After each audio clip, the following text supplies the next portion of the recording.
rigid pavement design. I'm going to cover some concrete design. Many of the things that is related to rigid pavement design is mostly due to temperature changes, right? So you are looking at stresses due to curling and temperature changes in concrete pavements, and you see curling upwards and curling downwards, right? So that's what you see during the day or during the night. When do you see this? Which time of the day? Upward curling. Morning.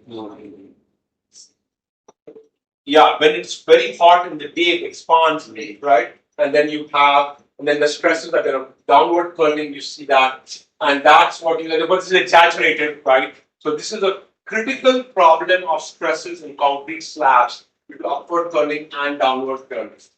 Okay. And then you have, this is your neutral axis, and then you have coefficient of thermal contraction happening, contraction or expansion at the top, and going the opposite direction, the other side, and you're going to make a zero consumption.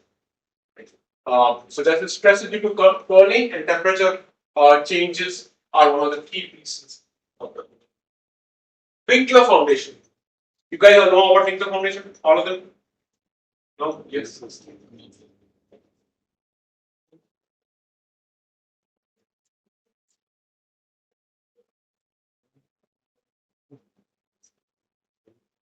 So Winkler formation is was developed by Winkler.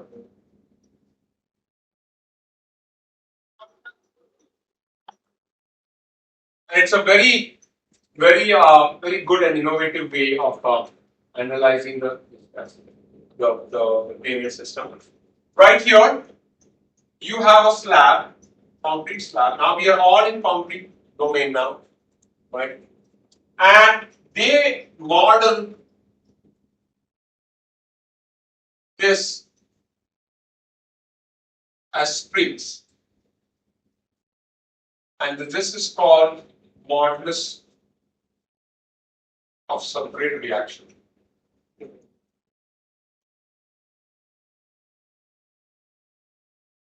This is called modulus of subgrade reaction. The beauty of this system, I'll explain. This is your concrete E, this is the P, this is the PCC. Right? PCC, right?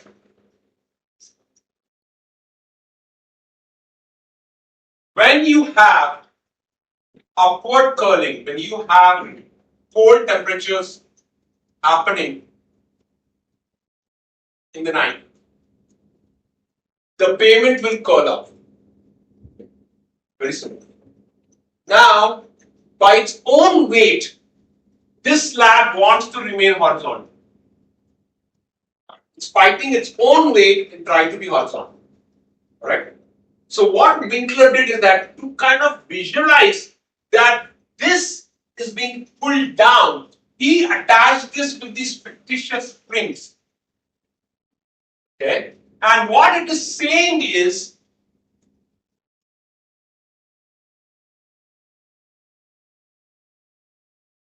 that if this lifts up, if this was acting like a spring, that spring will try to pull it down. Okay, we understand this thing? So it is a very innovative, there's no real springs in real life, right? It is the weight of the slab that wants to be in horizontal position. So what the spring does is, tries to keep the slab horizontal. And that is simulated by K value of the spring called modulus of subgrade reaction. This is called the Winkler formation. So basically when curling happens, the stresses are going down. There is absolutely very little stresses here. The forces are going down.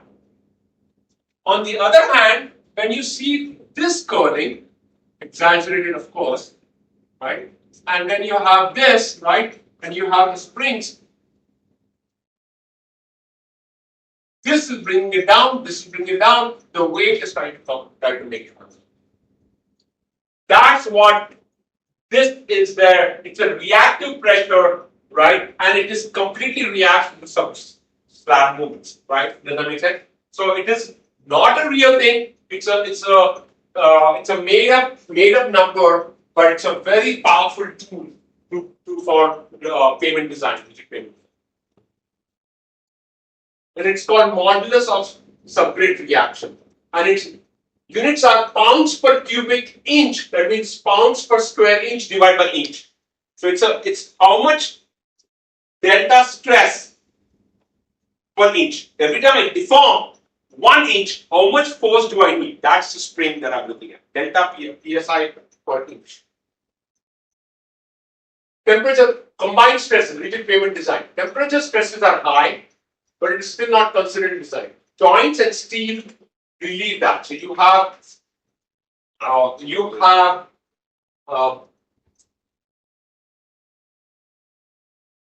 have steel that take up the stresses and load transfer cracks, that's a dowels that will take up the stress. So you have all the stuff that's accounted for, temperature stresses, that will be accounted for in your reinforcement. Okay, so it's not accounted for in the thickness design. So when I'm going to repeat, when they mention rigid pavement design, what they are saying is that how thick to make the concrete slab, temperature is not accounted for. All the temperature stresses are taken care of in the reinforcement. Right? I provide my reinforcement and take care of the temperature stresses. But for loading, I account for in the thickness design. Stress, the cording stresses are added to load stresses and subtracted to the loaded stresses. I'm going to cover that. Rigid pavement design. Stresses and deflection due to loading, they are closed form solutions. They have influence charts and finite limit solutions. And they are couple of them are related to concrete volume change, to temperature and moisture. They induce tensile strains and causes concrete to crack, joint opening, and then we are going to look at some other concepts. Just give me a second, I'm going to explain this in a little bit right here.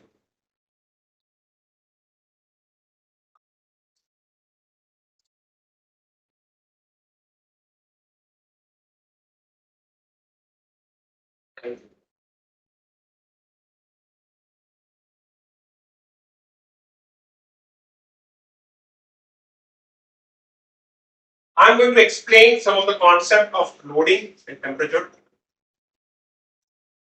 The temperature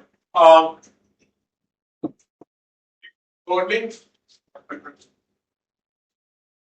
So you have a slab,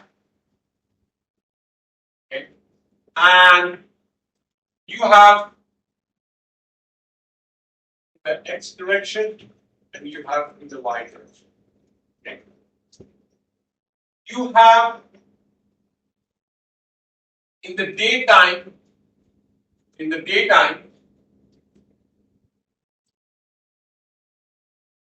okay, you have temperature go up, right?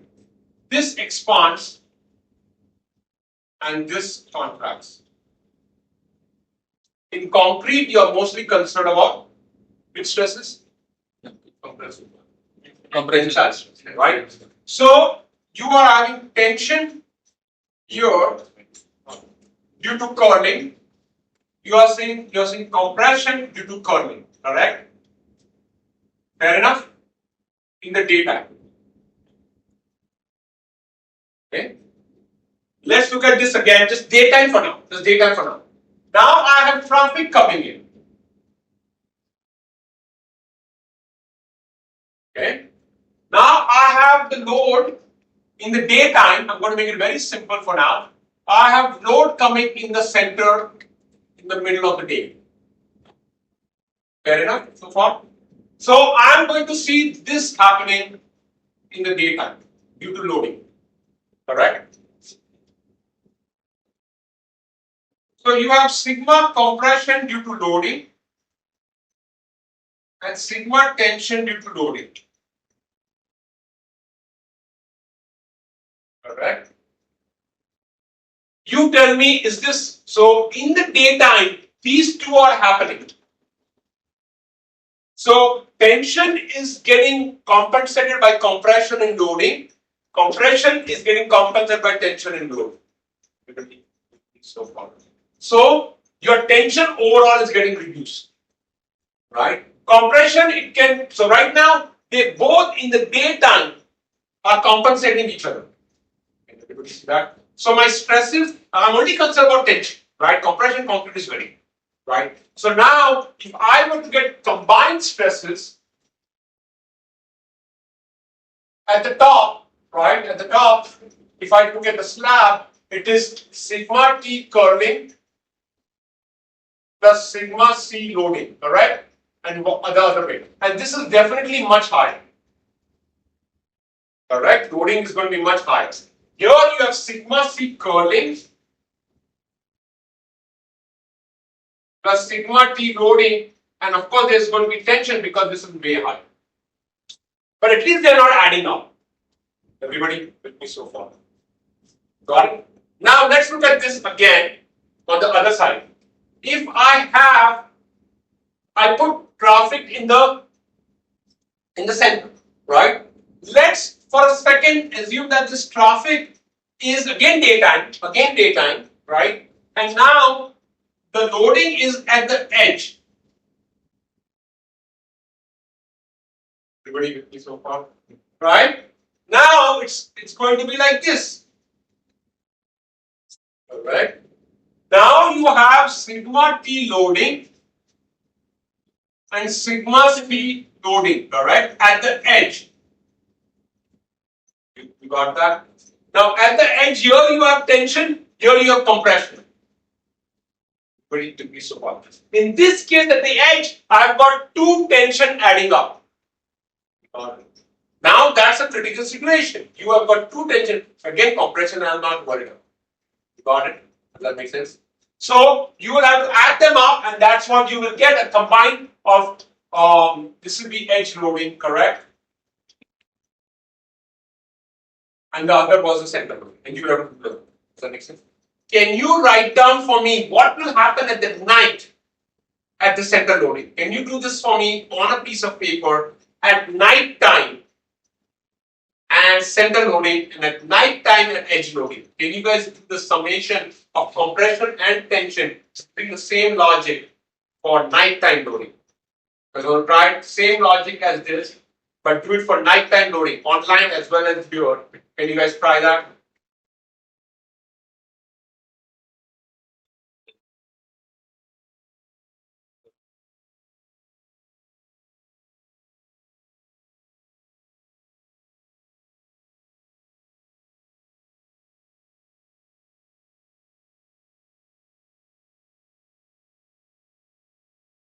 Can you guys try all of them? Try it, please.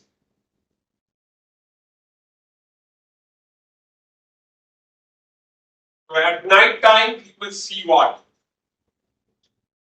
Temperatures drop in the center, right? So you will see compression due to curling. You will see tension due to curling, correct?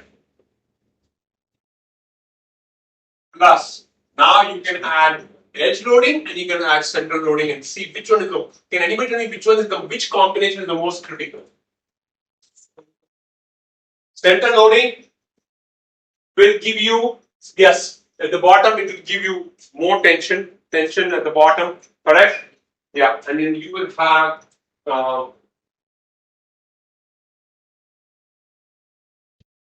have sigma T loading and you have sigma C loading, correct? And then you add them up, correct? And that's what you will have. And the traffic, you will add them up and you will have summation of those things, right? Now you do it for edge loading. Another question comes, which one would be greater? Center loading is higher or edge loading is higher? Edge loading is higher. Center is acting in the middle, you have support on all sides. Edge loading, one of the edges almost acts like a cantilever. Correct. So if between center and edge, you're not gone into the math here, right? But if you do the math, edge loading is much more severe than center loading, right? It has you see a slab effect. But at the edge, you see the cantilever effect. Does that make sense? Okay. So let's do this thing. Traffic. Center, sigma, following, That's loading.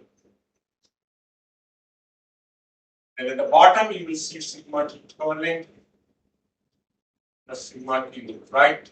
But remember here, the key is that this sigma T loading at the edge should be greater. And if I told you to compare between night and day, center and edge, you should be able to figure out which one is more critical.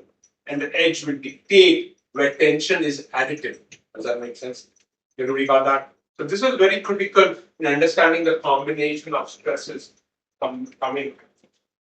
Actually, once we apply they will reduce the tension in my lifetime. They will always say, so why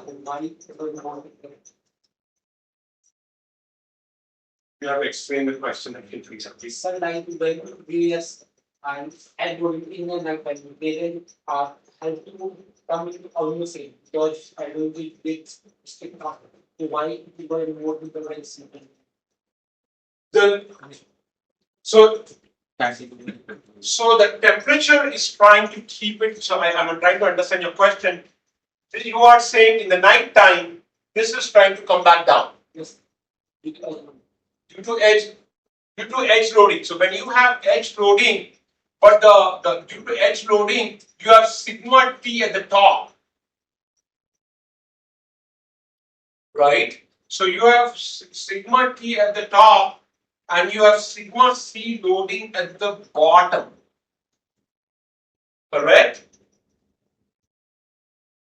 So if I am seeing, so this is the night, you remember night time? Yes, sir. Night? This is for the daytime. This is for the daytime. I am trying to understand your question. You are saying this is trying to become flat. Yes, it will be a personal loading in my time. Yes. So why it is more bigger than central loading? You cantilever, that is acting like a cantilever, na? That's why it is taking more. Yes. But it is always same. Goes for our original scale. No, लेकिन उसे curl कर लिया ना, जब वो curl कर लिया तो वो जब लोड एज पे लगेगा तो वो कैंटिलीवर की तरह एक्ट करेगा. तो इसलिए सेंटर में क्योंकि सपोर्ट मिल रहा है उसको तो लोड जीरो मतलब न्यूट्रलाइज हो जाता है, लेकिन एज पे वो कैंटिलीवर की तरह एक्ट कर रहा है इसलिए लोडिंग ज्यादा है इसका. I'm not able to understand your question, but I think that's the explanation for edge versus center is what you just said. Yeah. All right.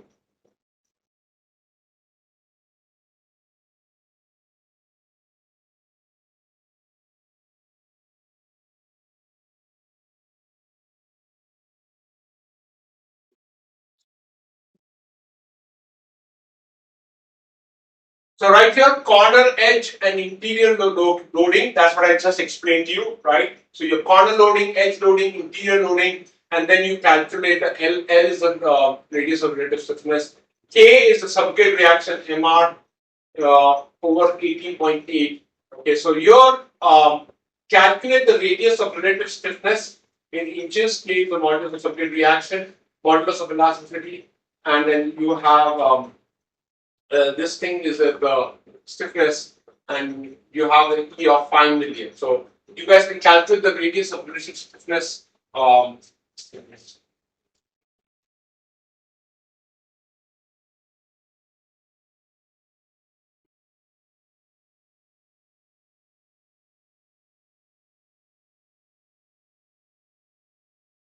There's another important concept about concrete slabs that is important to know.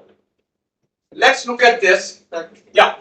Is about the visible difference of L, that is the radius of relative. So what exactly it means? I'll just put it.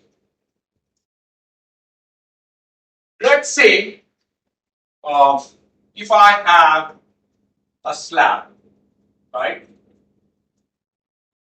And if I have a subgrade, right, and a slab of concrete PCC, and you have an E value, right, a subgrade. If I have two, one is flat, right? One deformation is this, right? And another deformation is this. This, if you look at simple beam theory, this is the radius of curvature of the beam as in. Where will the stresses be greater? Deformation being the same. I unfortunately kept the deformation different. But let's say I kept the deformation same, right? The vertical deformation. So this is radius of relative stiffness. That's your radius of curvature, right? That's your radius of. Where is the stress is high? Top or bottom? Where is the radius of curvature higher? Top is the higher or the bottom? Bottom. Top. Bottom. 50% chance of getting it. Which one? What is the radius of curvature of this as it becomes flatter and flatter? The radius curvature is higher. Okay. At the top is higher. Is higher.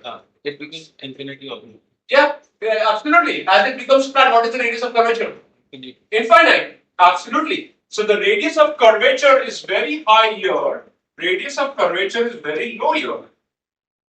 Right? So if you remember, my over I is equal to E over R, right? Very solid mechanics, strength of materials, right? My radius is equal to what? Sigma is equal to sigma, right? Correct? Or if you can put the Y down here, right? So stress is inversely related to radius of curvature. That is what this is. Radius of relative stiffness is that the greater the difference between my PCC and the subgrade, more it's going to become a very sharp output. If I put that subgrade slab in air, that means nothing in the bottom, my curvature is going to be very small. It's going to deform a lot. If I put that slab on another piece of steel, my curvature is going to be almost infinite. Does that make sense? So this radius of curvature is the radius of relative stiffness. That means it depends on the relative stiffness of the slab and the subgrade. Due to loading. Due to loading, absolutely. Due to loading. That is the loading. So the way it works is, it is so this radius of curvature is in effect L. It is not the, what do you call it, the ratio of the stiffnesses, but the ratio of the rigidities. Because remember, it is not only the stiffness, it's also the thickness.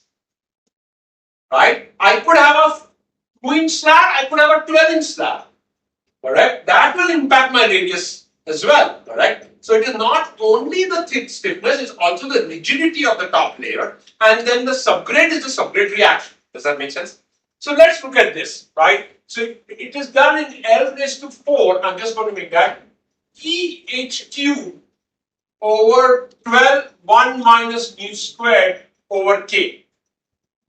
Right? Does that make sense? If you remember, EI is BH cube over 12. Right? EI is the moment of inertia. Right?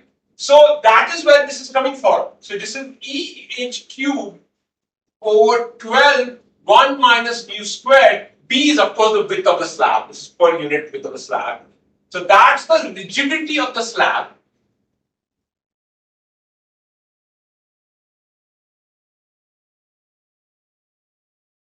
Divided by K, which is the subgrade reaction. That is the spring constant of that Winkler formation. So that's almost like a stiffness of the. Right? Let's look at the units. Right? The reason why the L raised to 4, the units of E, sorry, I'll be in the English units here, pounds per square inch times inch cube, correct? Divide by PSI over inch. It's a spring. Change in stress over inch. Every inch of deformation, how much stress is generated. PSI cut off, I get inch raised to. That's why the cube root, to match that length, it gave it a length unit because it is equivalent to radius of curvature or radius of rotation. Yeah, good question, good question.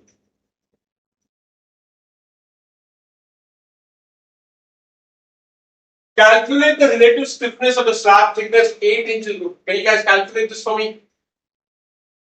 Poisson's ratio of this, you can take, what do you want to take the Poisson's ratio of that? 0.5.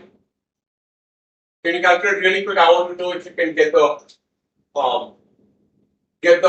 number, these are accurate numbers. Can you guys calculate L really quickly for me? Online as well as here. pH cube over 12. Poisson ratio of concrete. What would you take? 0.35, 0.3? Poisson's ratio of concrete. Let's assume 0.3.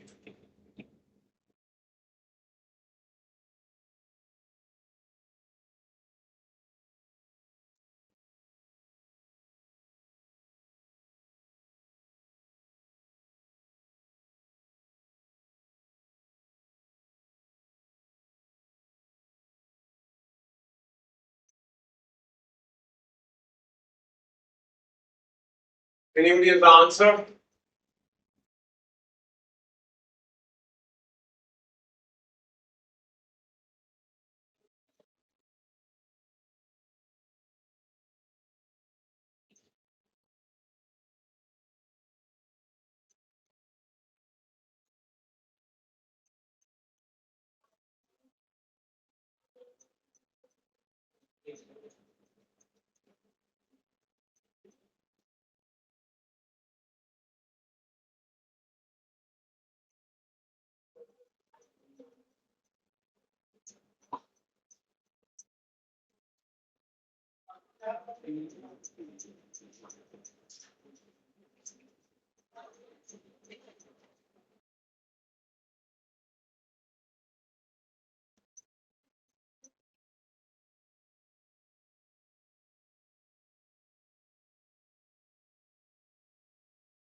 Did my mic call you? Yeah, they are. Oh, good. Sorry.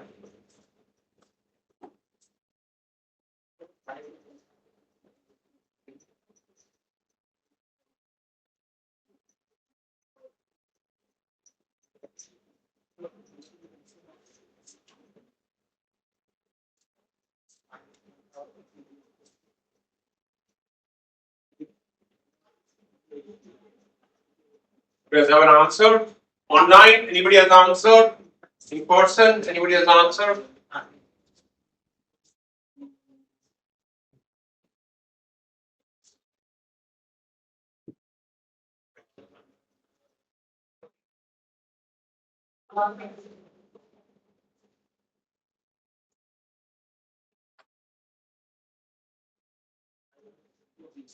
I point to Why? L is 5.2 inches. Second that, third that, fourth that.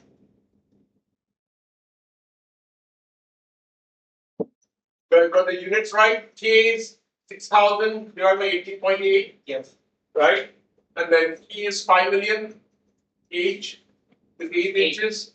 Right? And fourth root of that, right? What do you get answer?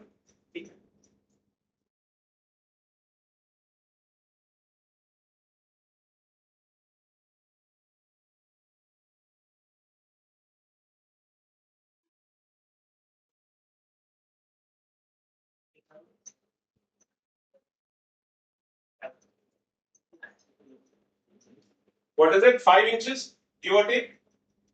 Yeah. Anybody second that? Somebody has to try. I don't want to second that. I don't know the answer. Anybody second that? 5 inches? It's a simple math problem. Straightforward.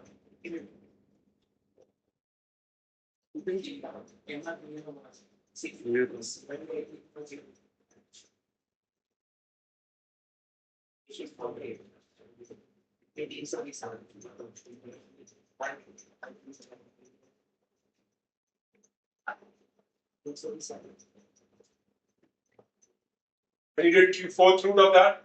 320. So 5 inches give or take? So 5.2, somebody Okay. is Alright, everybody got it. Okay. in that range. Okay, let's move on. Now look at subgrade resistance to expansion and contraction, and you have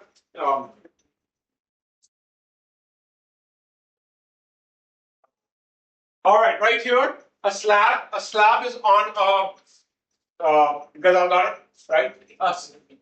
A slab is on a subgrade, right, and it's going to expand and contract, and that alone doesn't cause it to stress up. It's because of the weight and the friction, right? The expansion and contraction alone is not the problem, right? The fact is you cannot move.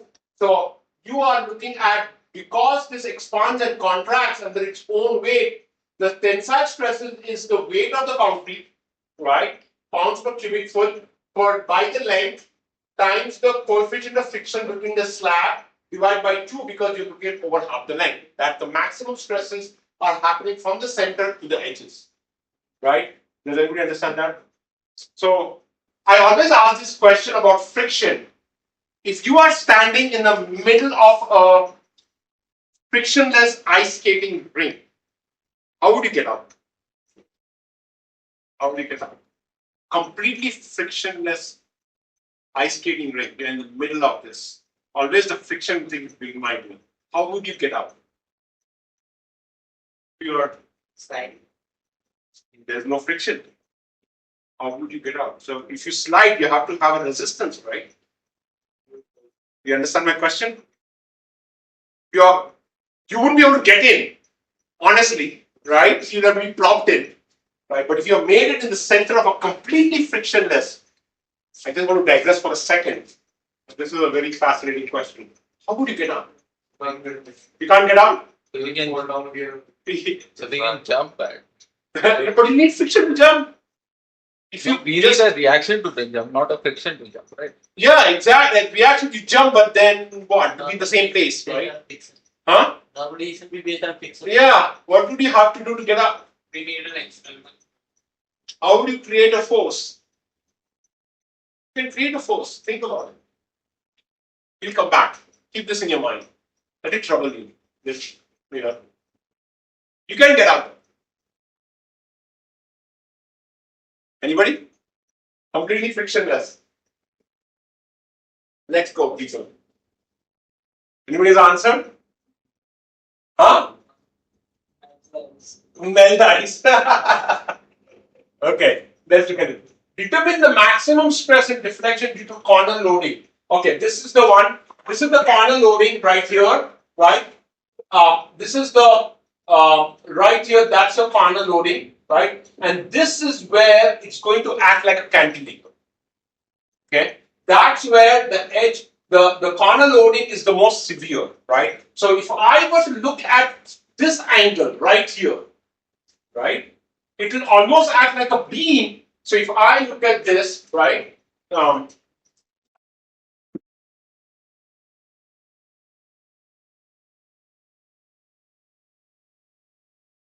if I look at this right there, right, and this is the corner load, right, and if I were to look at this cross section like this, right, I'm looking like this, so it will be like a beam. It will act like a beam which is having a width that is increasing with distance. Does that make sense?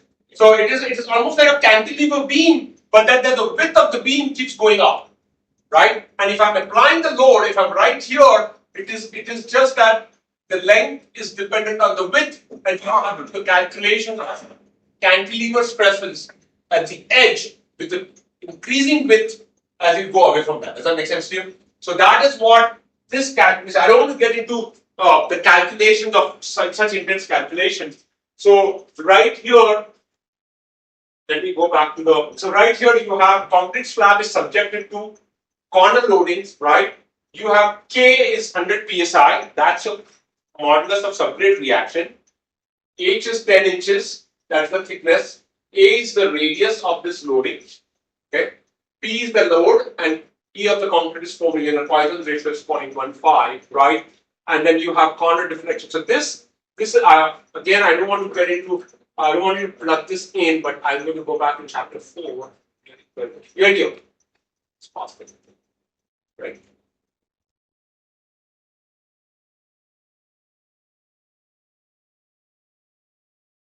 Corner loading. So right here is the corner loading equation. It's in the textbook, right? And you have, as I was explaining to you, right here, you are looking at this as a cantilever beam, right? And it's a 45 degrees. So as I go away from the edge, your width increases twice the amount just by the 45-degree line, and you are seeing the stresses directly right here. You can see it. Corner stress is this P times X, because the moment is from this point to the edge is bending moment, P times X, and 1/6 BH squared, X is 2X, right? And you get 3P over X squared. Okay? And then go down, and that's your equation. Sigma C is 3P over X squared. A is the radius, L is the radius of relative stiffness. P over K, P is the load, and that's your corner stresses, that's your deflection. I don't want to make you plug that in, but it is, right? So, and you have access to this, right? So, that's what you get from 4.13. Is that good? Okay. Determine the maximum stress and deflection due to interior loading.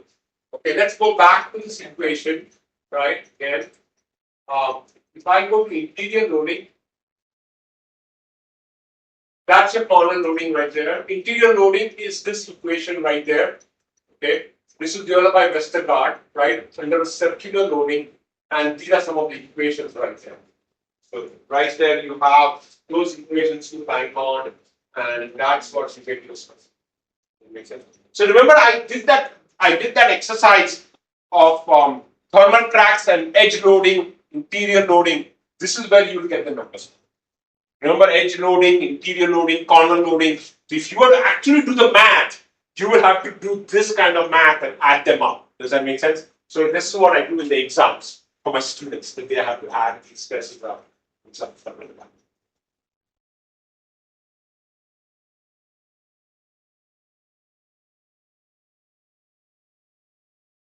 This is also a very interesting problem.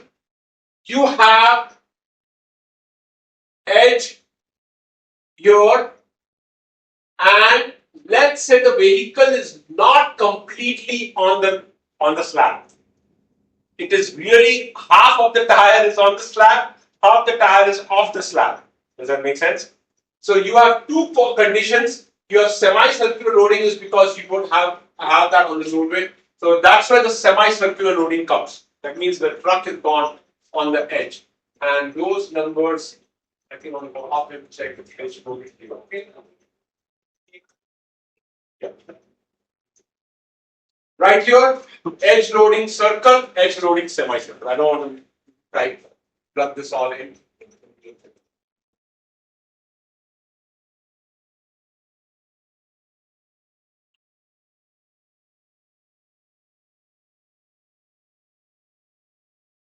All right, this is dowels, joint opening, very, very important. Joint opening due to temperature changes and shrinkage. Okay, we talked about this a lot when I talked about slabs. Why slabs is a big problem? Because joints is a key point of failure. So there are a couple of ways. If you do not want to add dowel bars, the expansion and contraction of the slab should be less than 0.05 inches. Okay. If you want dowel bars, you will allow more. So delta L is CL. This is what I call one of the most important equations. Is alpha T is the coefficient of thermal expansion and contraction. Epsilon is due to shrinkage of concrete, right? C is the adjustment factor due to friction. So if you have a stabilized base, you have concrete, asphalt, anything before, the concrete friction is much, is 0.85, and then your granular base 0.8, right? And if you want to use dowel bars, you will have a very high range. So you have to look at what is the length of the slab. If you do not want to provide double bars, you will lock it to 0.05 and you'll get the length of the slab. Does that make sense? So you will lock delta L to 0.05, everything else is known, you will get the length of the slab. Everybody with me so far? So left side is known, the only unknown is the length of the slab. If you don't want to provide double bars, if you want to provide double bars, you can go for longer things. So next one, steel reinforcement. You have reinforcement with tie bars and dowel bars. Wire fabric used for temperature control. I mentioned that earlier, right in the middle of the slab. It allows you to increase the joint spacing and tie the crack concrete together and maintain the load. It is placed at mid slab and it is discontinued as a joint.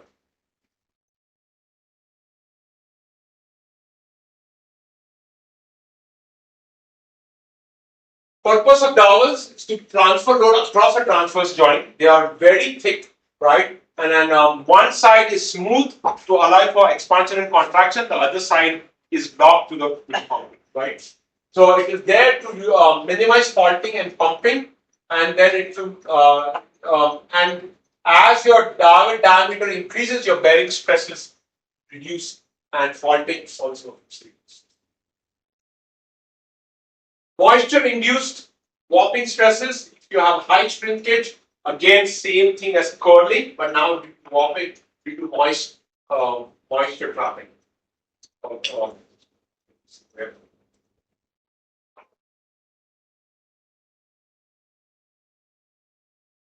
Couple of things to look at. Empirical design, rigid pavement design. The actual design was done based on 200 text sections of JPCP, jointed plain concrete pavements with 15-foot spacing, and JRCP, jointed reinforced concrete spacing with 40-foot spacing. Range of slab thickness 2.5 to 12.5. They had sub-base type untreated gravel standard plastic, sub-base thickness of 0 to 9, and stilty clay, and there was almost 1 million applications as well. Right, so that is how. Rigid pavement design equation. Let's do this one. Given a choppy this.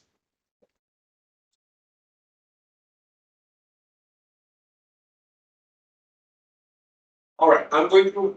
How much time do we have to do a full design? Can I do some design? 14 numbers. What do you think we should do? How much time do you do? Rigid pavement design.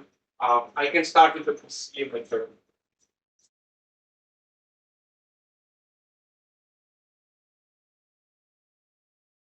It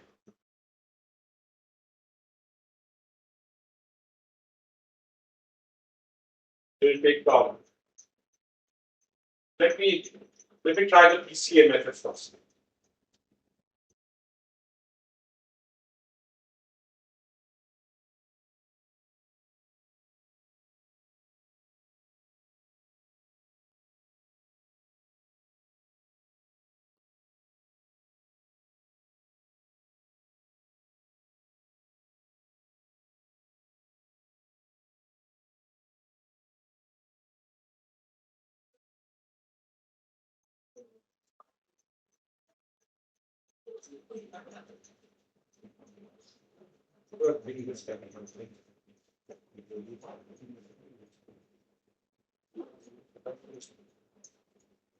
Here it is. Okay.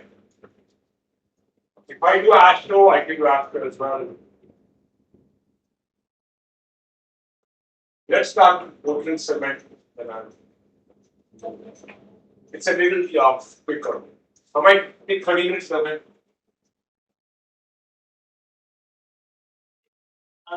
We can add. Okay. Oh. We have 2 minutes. Okay. Sounds good. Whatever you think. I can do Portland cement or Astro next.